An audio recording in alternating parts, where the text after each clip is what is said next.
we try to do is do tap handle takeovers. You have Stone comes up and brings 7 beers. You have, you know, Anchor comes down and we have 6 beers and those kind of things. And I was like, yeah, man, you know, I bet we can't do the whole wall of Sierra beers in the way you guys could do it. Sort of as just a smart ass comment. And so he was like, you said that? I said this to him because he's the new guy. You guys can't. There's no way you guys could take over all the tap handles in our logistics, bar. It's crazy. You think about it. I mean, it's 70 beers. Who has 70 beers? It's nuts. So he took it to heart. He's like, you know what? I think I can do this. Turns out, you know, someone in DC had done 55, and Terrence, the brewer's like, there's no way you could do 55. And then so we started talking about it, and he's like, you know what? I think we can actually do this.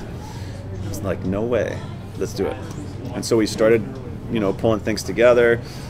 They do things, like I said, from Skunk Works kegs and all these different things that they do as experimentals and all these different things.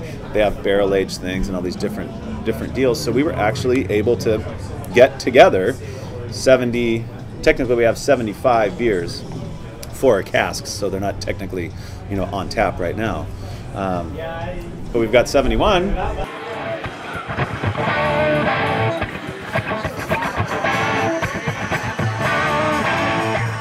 What's really special about Sierra is that, you know, we talk about craft brewing in America and where it came from in the last 30, 40 years, and it comes from Anchor Steam. It comes from Fritz Maytag. And then from there you have a young Grossman intern, and then you have Sierra Nevada. 32 years later, we have Sierra Nevada. Like, it's kind of crazy, but one thing that's really fun talking to them is that they have a whole program of experimentation. And that's where a lot of these beers came from, was like, hey, what if, and what if? And that speaks to, because, you know, as a company, you grow into a big brand. And how do you keep that independent, ruffian kind of attitude? And they certainly have with like the experimental, I think you call it the pilot program, you know, like it's their like experimental lab of different kinds of beers. It's like the Skunk Works. And I think that's something really special about them, because some of the other once small breweries that got big, and we're not going to name any of them, kind of lost that sort of like, let's do something insane, right? And these guys are still doing insane stuff.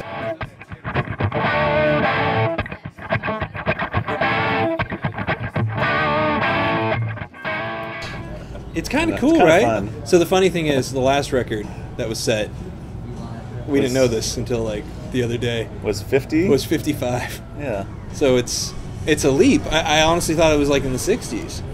I have and to now say, we're up to 71. So I have to say, we just crushed it. I have to say, when you work for a company like CLM, you have to think big.